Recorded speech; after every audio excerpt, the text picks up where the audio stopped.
প্রিয় দর্শক, বেশ কিছু গুরুত্বপূর্ণ খবর আছে আজকে আমেরিকা এবং ইরান প্রসঙ্গে। আমরা দেখতে পাচ্ছি যুদ্ধের একটা গুরুত্বপূর্ণ ফ্রন্টে চীন ঢুকে পড়েছে। আজ চীন ইরানকে গুরুত্বপূর্ণ ৪ টি শর্ত দিয়েছে। যে শর্তগুলো এক বাক্যে বলা যায় যে ইরান যেই দাবিগুলো তুলেছিল চীন তার প্রস্তাবনা বা আলোচনার মধ্যে সেগুলোকে রেখেছে। পাশাপাশি লেবাননে দুপক্ষের মধ্যে ব্যাপক লড়াই চলছে। হিজবুত বাহিনীর আক্রমণে বেশ কজন হতাহত হয়েছে দখলদার সেনা। এবং আরেকটি গুরুত্বপূর্ণ খবর আছে, মোসাদের ৭ জন গুরুত্বপূর্ণ এজেন্টকে আটক করেছে ইরান। একজনকে এনকাউন্টারে ওপারে পাঠিয়েছে, আরো একজনের ফাঁসির নির্দেশ। পাশাপাশি দেশটির ভেতরে গুরুত্বপূর্ণ অনেকগুলো জায়গা থেকে মোসাদের পুরো সম্পৃক্ততাকে ধরে ধরে খুঁজে খুঁজে গ্রেফতার অভিযান চলছে এবং বড় রকম অস্ত্র উদ্ধার হয়েছে, আরো অনেক ডিভাইস উদ্ধার হয়েছে। দর্শক, চলুন আমি আপনাদেরকে আরো বেশ কিছু খবর দেওয়ার চেষ্টা করব। প্রথমে আমি আসি ইরান এবং চীনের মধ্যে যে শর্ত আদান প্রদান হয়েছে সেখানে চীন কি কি প্রস্তাবনা তুলে এনেছে, যেগুলো আসছে 13 থেকে 15 তারিখ ডোনাল্ড ট্রাম্পের সাথে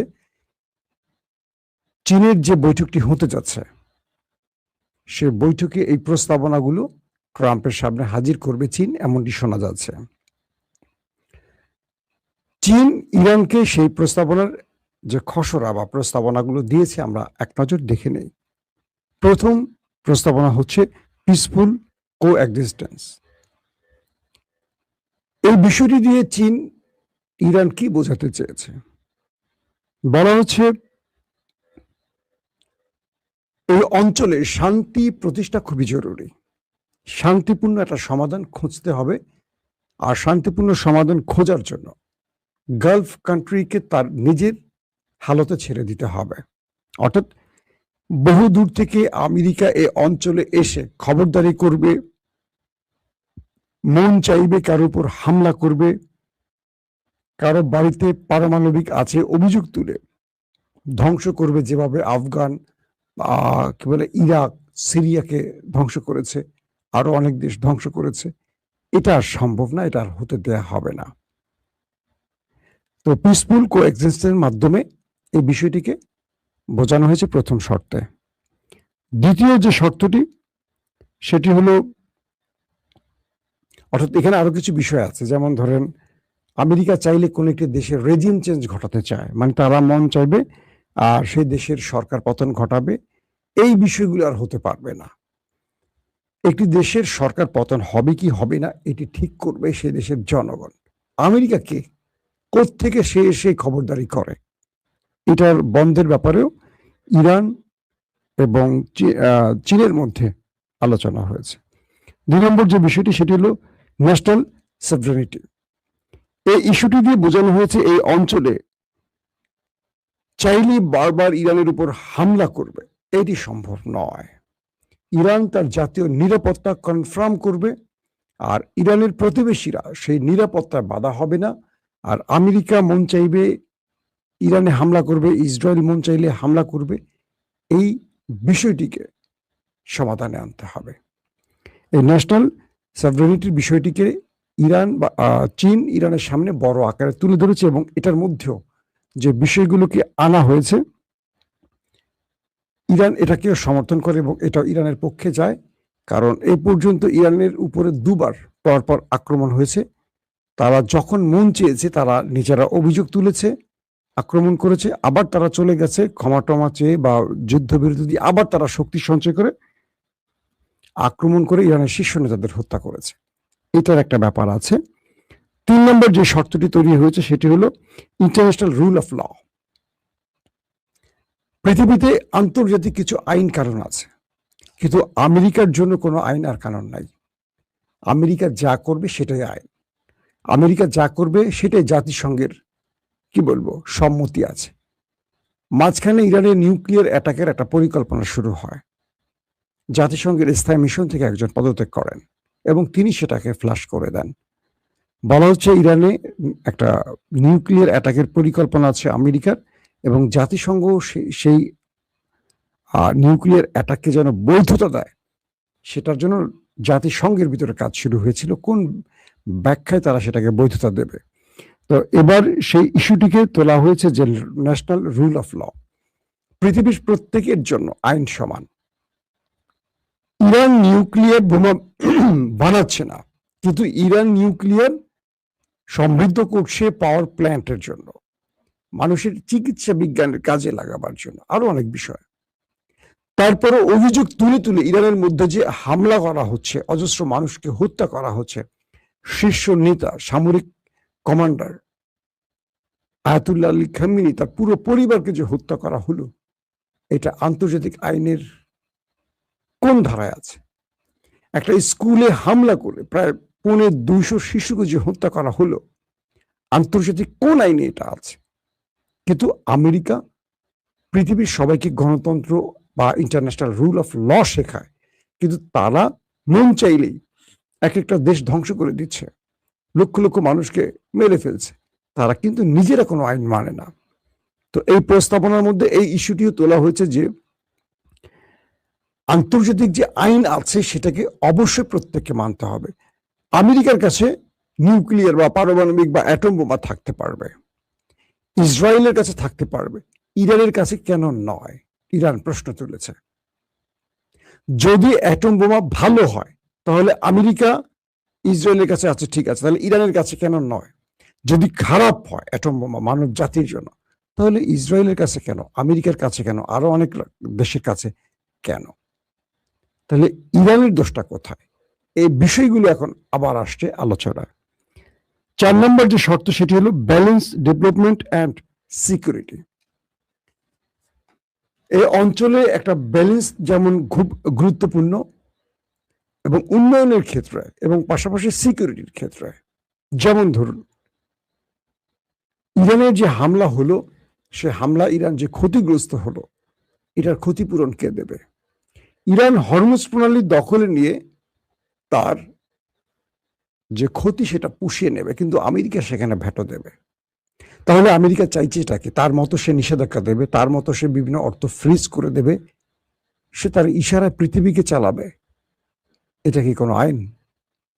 এটা কি পৃথিবীর সব মানুষের মেনে নেওয়া উচিত? দর্শক, এই 4টি বিষয় চীন ইরানের মধ্যে যে শর্তগুলো আসছে আমি আপনাদের জানালাম, এগুলো আমেরিকার টেবিলে যাবে এবং এগুলোকে বাস্তবায়নের প্রয়োজনে জাতিসংঘ পর্যন্ত পৌঁছে যাবে, সেদিকেও এগুচ্ছে এই দেশ দুটো। এরপরে আসেন আর কিছু গুরুত্বপূর্ণ খবর, সেটি হলো যে লেবাননের সাথে লেবাননের হিজু বাহিনীর সাথে নেতা কাকুর আইডিএফ এর ব্যাপক সংঘর্ষ চলছে, এবং বলা হচ্ছে যে উত্তর ইসরায়েলে ব্যাপক ড্রোন অ্যাটাক চালাচ্ছে হিজু বাহিনী, পাশাপাশি তাদের আরো কয়েকটি শহরে ব্যাপক অ্যাটাক হয়েছে। এতে বেশ কয়েকজন হতাহতের খবর পাওয়া গেছে, এক সেনা ওপারে চলে গেছে আইডিএফ এর। পাশাপাশি নেতা কাকুর দেশের সেনাবাহিনীর আক্রমণে লেবাননের অনেক সাধারণ মানুষ প্রাণ হারিয়েছে, সংখ্যাটা অনেক। অর্থাৎ যখনই আমেরিকা ইরানের কাছ থেকে প্রেম পত্রটা বিরোহের পত্রে রূপ নিল, অর্থাৎ কি বলবো, আমেরিকার কোন প্রস্তাবে ইরান সাড়া দেয়নি, বা ইরান যেই তার লেটার পাঠালো সেই লেটার ট্রাম্পের পছন্দ হয়নি, তখনই সুযোগটি কাজে লাগাবার চেষ্টা শুরু করেছে মিস্টার নেতানিয়াহু। বলা হচ্ছে ডোনাল্ড ট্রাম্প ইরানের চিঠিটি পাওয়ার পরই প্রথম ফোনটি করেন নেতানিয়াহুকে। নেতানিয়াহু তার জাতীয় নিরাপত্তা পরিষদের একটি গুরুত্বপূর্ণ বৈঠকে হঠাৎ ফোন দেখলে বৈঠকটি শেষ করে দ্রুত সবাইকে বলেন যে আমার মার্কিন প্রেসিডেন্টের একটা গুরুত্বপূর্ণ ফোন আসছে, আমি তার ফোনে অ্যাটেন্ড করতে যাই। এরপর দুজনের মধ্যে ফোন আলাপ হয়, এবং ফোন আলাপে এটুকু বোঝা যায় ইরানের বিরুদ্ধে তারা আরেকটা যুদ্ধের প্রস্তুতি নেওয়ার বিষয়গুলো আলোচনা করে। এরপর থেকে লেবাননের উপর ইসরায়েলের আক্রমণ ক্রমান্বয়ে বাড়ানো হয়েছে, অর্থাৎ এই ইরানের মিত্রদের উপর আক্রমণ করে ইরানের উপর চাপ বৃদ্ধির নয়া কৌশল হিসেবে এটিকে বেছে নিয়েছে ডোনাল্ড ট্রাম্প এবং বেনিয়ামিন নেতানিয়াহু। এই বিষয়ে ইরান শক্ত প্রতিরোধ বা প্রতিবাদ জানাচ্ছে। পাশাপাশি আমি আপনাদেরকে কালকে যে ব্রেকিং খবর দিয়েছিলাম, একটি F-35 নিখোঁজ হয়ে গেছে। আজকে জানা গেছে যে আমেরিকার আরেকটি যুদ্ধ বিমান দ্রুত অবতরণ করেছে। দ্রুত অবতরণ এটা খুব ভয়ঙ্কর ব্যাপার। তারপর কি হয়েছে জানা যায়নি। হঠাৎ করে এই অঞ্চলে আমেরিকার বিমানগুলো একটার পর একটা বিপদে পড়ছে কেন? এটা নিয়ে আমেরিকা মহা টেনশনে আছে। কারণ ইরান এই মুহূর্তে তার কাছে এমন কোনো টেকনোলজি ব্যবহার করছে যে আমেরিকার F-35 কেও ছাড়ছে না। সেটা কালকের খবরে পেয়েছেন এবং আজকে জানা গেছে যে আজকে আরো একটি যুদ্ধ বিমান জরুরি অবতরণ করেছে। তার মানে ইরান এমন কোনো কৌশলে বা এমন কোনো আধুনিক প্রযুক্তি ব্যবহার করছে যাতে মার্কিন যুক্তরাষ্ট্র তার নাগালের মধ্যে আসলেই তাকে ক্লপস করে দিচ্ছে। দর্শক, গুরুত্বপূর্ণ আরো কিছু খবর আছে, যেটা হলো একটি হলো ইরানের ভেতরে দখলদারদের যে বিশাল নেটওয়ার্ক ছিল। আপনারা জানেন যে প্রথম অ্যাটাকটি 12 দিনের যুদ্ধে প্রথম অ্যাটাকটি করেছিল ইরানের ভেতরে থাকা ইসরায়েলের এজেন্টরা, মোসাদ এজেন্টরা। তারা পুরো দেশের ভেতরে পরিকল্পিত অ্যাটাক চালিয়ে প্রথম 1 ঘন্টা ইরানকে স্তব্ধ করে ফেলেছিল। মনে আছে 20-25 জন শীর্ষ গুরুত্বপূর্ণ ব্যক্তি প্রাণ হারিয়েছিল। এরপর সারা দেশে ইরান সাঁড়াশি অভিযান শুরু করে, সেটা এখনো অব্যাহত আছে। আজকের নতুন খবর বলছে আজারবাইজান এবং ইরানের গুরুত্বপূর্ণ আরো কয়েকটা শহর থেকে, আজারবাইজানের সীমান্ত লগ্ন এলাকা থেকে, আরো কয়েকটা অঞ্চল থেকে মোসাদের বেশ কজন এজেন্টকে আটক করেছে ইরান।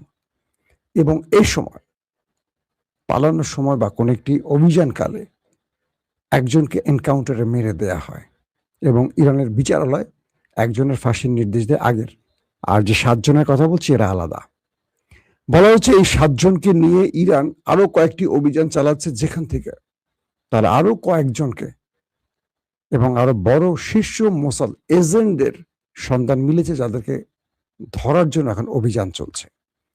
ইরানের রাষ্ট্রীয় গণমাধ্যমগুলো বলছে যে এই সময় তারা অনেক অস্ত্র, ডিভাইস সহ গুরুত্বপূর্ণ অনেক নথি পেয়েছে। বলা হচ্ছে এই সূত্র ধরে ইরান মোসাদের আরো বড় গ্রুপটিকে ধরার কাজ করছে। এই মুহূর্তে আমরা দেখছি যে ইরানের ভেতরে খুব বেশি সফল হতে পারছে না মোসাদ। তারপরও যে কাজগুলো হচ্ছে, ধরেন ইরানের অনেক গুরুত্বপূর্ণ ব্যক্তিরা প্রাণ হারিয়েছে, যেমন মহসেন, কে বলে, আরে মহসিন নাকবি না, সে তো আগে মারা গেছে, ফখরেজাদ অনেক আগে, লেটেস্ট মারা গেলেন, যিনি নিরাপত্তা পরিষদের প্রধান ছিলেন, খুব সুন্দর চেহারার। নামটা কি বলেন, আমি নামটা হঠাৎ করে ভুলে গেলাম কেন, মুখে আসছে, মনে আসছে, মুখে আসছে না, নাকি একটা কথা আছে না, সুন্দর একটা পেঁচানো নাম, কঠিন নাম।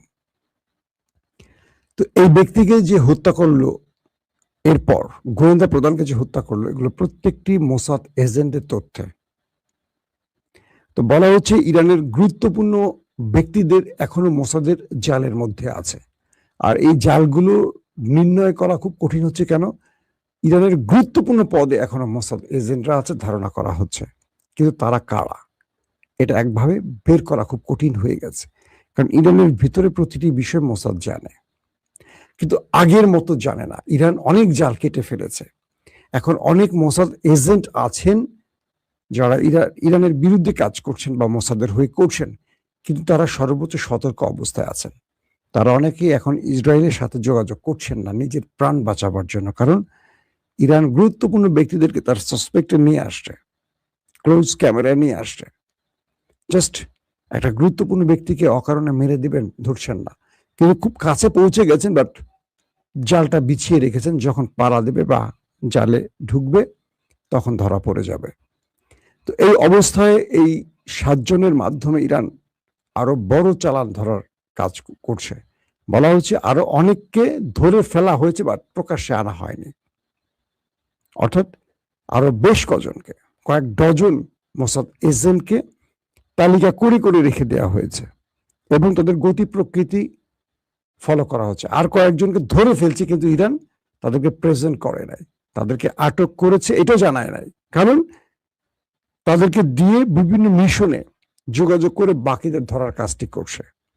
তো এইভাবে ইরান তার দেশের ভেতর থেকে শত্রুর এজেন্টদেরকে ধরছে, ফাঁসি দিচ্ছে। টানা ফাঁসি হচ্ছে, কিন্তু কম বেশি কয়েকদিন পরপরই দেখছি যে মোসাদ এজেন্টদের ফাঁসি হচ্ছে। আসলে এটা সম্ভব কিভাবে অনেকে প্রশ্ন করেন। যে দেশের অভাব বেশি আছে, বা যে দেশের চরিত্রহীন লোক বেশি আছে, বা যে দেশের লোভী লোক বেশি আছে, সে দেশে বিশ্বাসঘাতক থাকা খুব অস্বাভাবিক ঘটনা না।